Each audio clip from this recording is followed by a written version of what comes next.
নিজেই নিজেকে নেতার আসনে বসাতে গেলে তোমাকে সাহায্য করতে কেউই এগিয়ে আসবে না। তাই নেতা হিসেবে সফল হতে হলে আগে নিজের ক্ষুদ্র স্বার্থ ও আমিত্ব বিসর্জন দাও।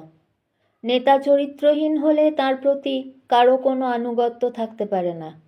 নিখুঁত ও শুদ্ধ চরিত্র হলে তবেই তার প্রতি অটুট আস্থা ও আনুগত্য আসে।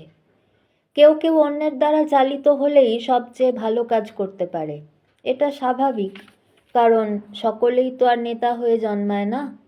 কিন্তু শ্রেষ্ঠ নেতা তিনি, যিনি শিশুর মতো অন্যদের চালাতে পারেন। আপাত দৃষ্টিতে শিশুকে সকলের ওপর নির্ভরশীল বলে মনে হলেও সেই প্রকৃতপক্ষে গোটা বাড়ি শাসন করে।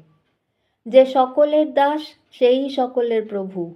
যার ভালোবাসায় ছোট বড় আছে সে কখনো অগ্রণী হয় না। যার প্রেমের বিরাম নাই, উচ্চ নীচ নাই, তার প্রেম জগৎ জয় করে। বাল্যগাম্ভীর্য ভাব মিশ্রিত করিবে, সকলের সহিত মিশিয়া চলিবে। অহংভাব দূর করিবে, সম্প্রদায় বুদ্ধিহীন হইবে। প্রত্যেক দাস জাতির মূল পাপ হচ্ছে ঈর্ষা।